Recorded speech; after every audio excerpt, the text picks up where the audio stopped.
Alright guys, sa mapagpalang araw sa inyong lahat. Meron tayong reaction video dito kay Road Trip. Alright? At magandang araw at intro muna tayo guys.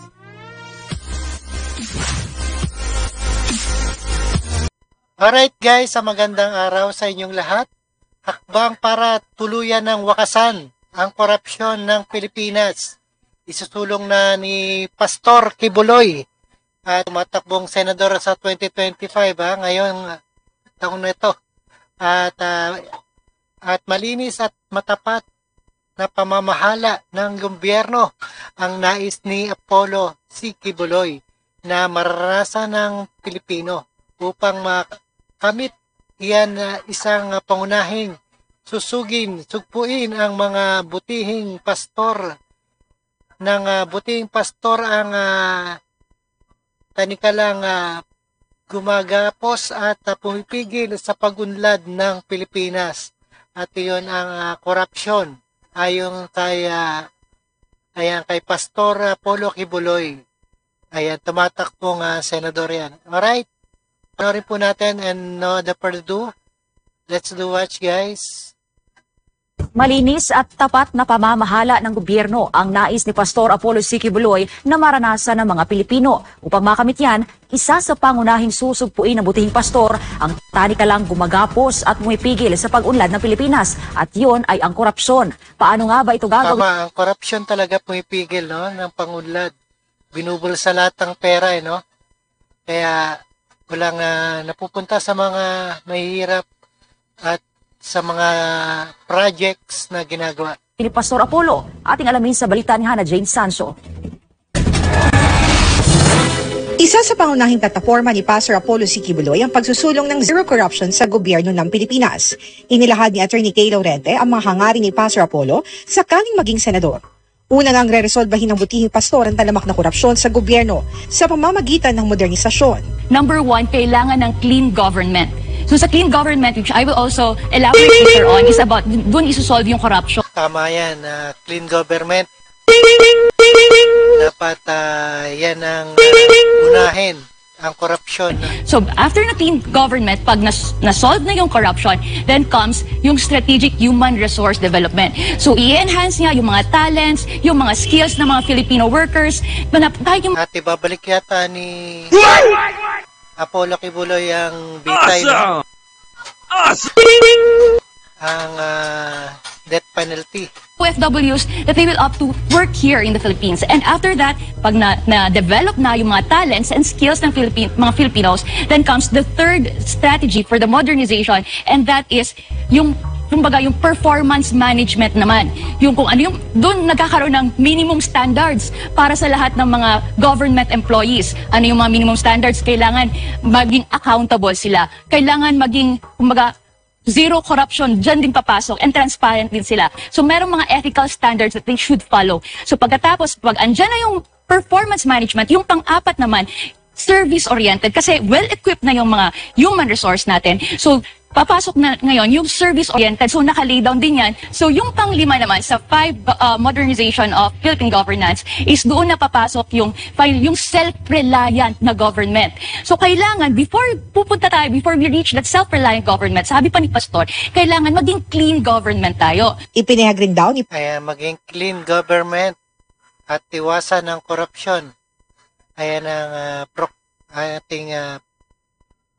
ating adhikain ni Pastor Kibuloy. Pastor Apollo na para maisulong ang modernisasyon, ito'y kailangan munang maging malinis at mapagkakatiwalaan ng gobyerno pagdating sa paghawak ng kaban ng bayan. Number one talaga, to resolve the problem about the corruption is, andun sa transactions, magiging digitalized yan.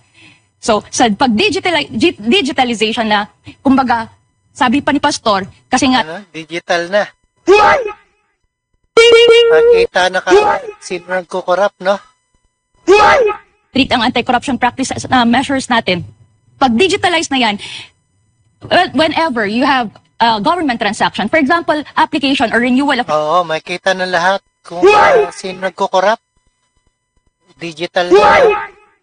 Licenses, or magbayad ka ng taxes, or even magbayad ka ng mga penalties mo kasi nga may may problema kasi nag-overspeeding ka. Lahat yan digitalize. So hindi na dadaan sa tao yung pera. Diretso siya sa kaban ng bayan. That is how you prevent also corruption. So diretso na yung bayad sa kaban ng bayan.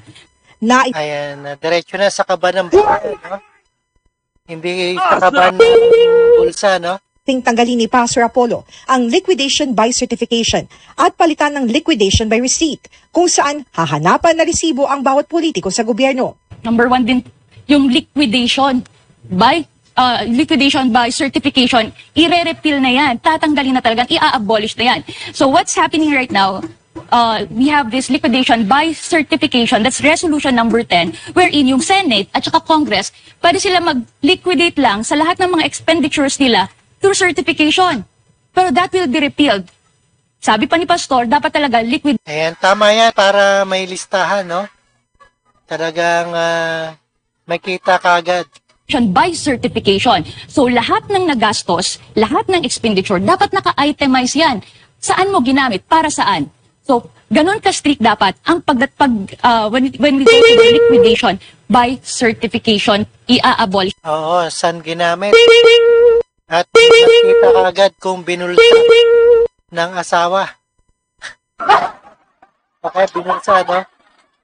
So, dapat liquidation by receipt. Resibo na siya. Ang mga liquidation na ito ay susuriin naman ng Truth Commission na isang anti-corruption commission. Ito ay bubuin ng mga ordinaryong Pilipino.